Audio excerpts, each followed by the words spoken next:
الحمد لله رب العالمين والعاقبة للمتقين وعلى آله وأصحابه أجمعين أما بعد. یہ کتاب الطہارہ ہے. حضرت ابو ہریرہ رضی اللہ عنہ بیان کرتے ہیں کہ رسول اکرم صلی اللہ علیہ وسلم نے ارشاد فرمایا، جب تم میں سے کسی کے پینے والے برتن میں جس میں وہ کچھ پی رہا ہو اس میں مکھی گر جائے تو اسے اس برتن میں ڈبکی دے کر نکال لینا چاہیے. کیوں؟ آپ فرماتے ہیں اس لیے کہ اس کے ایک پر میں مرض ہے جبکہ دوسرے پر میں شفا اور علاج ہے. اس حدیث میں اللہ کے نبی صلی اللہ علیہ وسلم نے کیا فرمایا کہ کوئی انسان اگر کچھ پی رہا ہے، جیسے پانی پی رہا ہے یا شربت پی رہا ہے یا چائے یا دودھ پی رہا ہے اور اس میں مکھی آ کر کے گر جاتی تو کیا کرنا ہے؟ آپ نے فرمایا مکھی جو اس دودھ میں گر گئی ہے یا اس پانی میں گر گئی ہے پینے والی چیز میں، اس مکھی کو پکڑ کر کے ڈبو دینا ہے. وہ مکمل ڈوبی نہیں ہے لیکن ہمیں کیا کرنا ہے؟ اسے ڈبو دینا ہے اور پھر نکال کر کے مکھی کو پھینک دینا ہے. اور وہ جو مشروب ہے پینے والی وہ چیز پاک اور حلال ہے، اسے آرام سے پیا جا سکتا ہے. اس حدیث سے ہمیں کئی باتیں معلوم ہوتی ہیں. سب سے پہلی بات یہ معلوم ہوتی ہے، اچھا اس کی وجہ اللہ کے نبی نے کیا بیان فرمائی؟ آپ نے وجہ یہ بیان فرمائی کہ مکھی کے ایک پر میں اللہ نے شفا رکھی ہے جبکہ دوسرے پر میں مرض اور بیماری رکھی. تو مکھی جب کسی مشروب میں گرتی ہے تو وہ اپنے اس پر کے ساتھ گرتی ہے جس میں مرض ہے اور جس میں بیماری ہے. بلکہ ایک دوسری روایت میں اس بات کی صراحت بھی ہے کہ مکھی جب کسی پینے والی چیز میں گرتی ہے یا کھانے والی چیز میں گرتی ہے تو وہ اپنے اس پر کو جس میں بیماری ہے اندر ڈال دیتی ہے، اور وہ پر جس میں اس بیماری کا توڑ موجود ہے اس پر کو وہ ہوا میں معلق رکھتی ہے، اندر نہیں ڈبوتی. چنانچہ اللہ کے نبی صلی اللہ علیہ وسلم نے یہ تعلیم دی ہے کہ مکھی کو مکمل طور پہ اس مشروب میں ڈبو دیا جائے تاکہ اگر وہ مرض یعنی بیماری والا پر اگر اس پینے اور کھانے والی چیز میں گیا ہے تو اس کا توڑ جو اس کے دوسرے پر میں ہے وہ بھی چلا جائے، اور پھر مکھی کو انسان نکال کر کے پھینک دے تو اسے کوئی تکلیف اور کوئی نقصان نہیں پہنچے گا.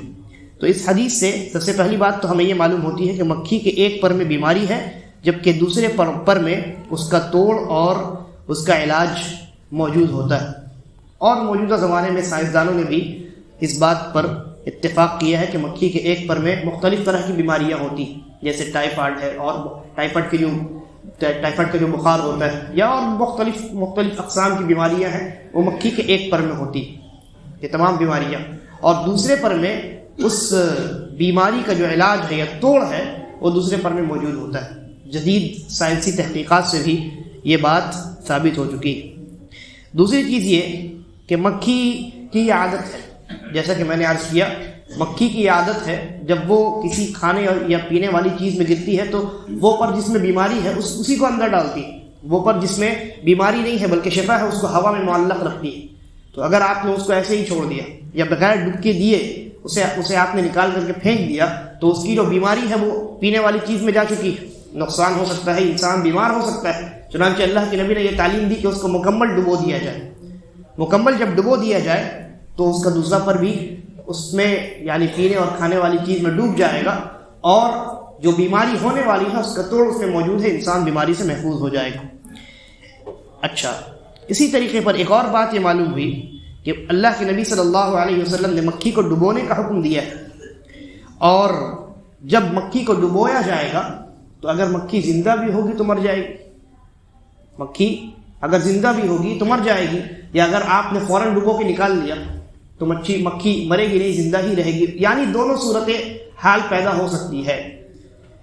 جبکہ اللہ کے نبی صلی اللہ علیہ وسلم نے ہمیں یہ جانتے ہوئے یہ تعلیم دی کہ آپ کو یہ معلوم نہیں تھا کہ مکھی کو ڈبونے سے مکھی مر جائے گی، یا مکھی کھانے اور پینے کی چیز میں جو گری ہے اس مکھی کو ڈبونے سے مکھی کے جسم میں جو نجاست ہے، جو گندگی ہے، وہ پانی اور کھانے میں شامل ہو جائے گا. آپ کو یہ معلوم تھا لیکن اس کے باوجود اللہ کے نبی صلی اللہ علیہ وسلم نے ہمیں یہ تعلیم دی ہے. تو آپ کا یہ تعلیم دینا ہمیں یہ بتاتا ہے، جیسا کہ علماء نے لکھا ہے کہ مکھی یہ جب زندہ ہو تو بھی پاک ہے اور جب مردہ ہو تو بھی پاک ہے. جب مکھی زندہ ہو تو بھی پاک ہے، مکھی ناپاک نہیں ہے. اور مکھی جب مر جائے، کیونکہ آپ نے جب اس کو ڈبکی دیا، اس پینے والی چیز میں جب آپ نے اس کو ڈبو دیا تو ظاہر سی بات ہے مکھی کی موت واقع ہو جائے گی. اس کے باوجود اللہ کے نبی نے اس پانی کو پینے کا حکم دیا ہے. یہ اس بات پر دلیل ہے کہ مکھی مر جائے تو بھی پاک ہے اور مکھی جب زندہ ہو تو بھی پاک ہے. لیکن پاک ہونے کا یہ مطلب نہیں ہے کہ اس کو کھایا بھی جا سکتا ہے. ایک چیز ہے حلال و حرام اور ایک چیز ہے پاکی اور ناپاکی. تو جہاں تک حلال و حرام کا تعلق ہے مکھی کا کھانا حرام ہے، لیکن جہاں تک پاکی اور ناپاکی کا تعلق ہے تو مکھی زندہ بھی پاک ہے اور مردہ بھی پاک ہے. اللہ تبارک و تعالی ہم تمام کو نیک سمجھ کی توفیق عطا فرمائے.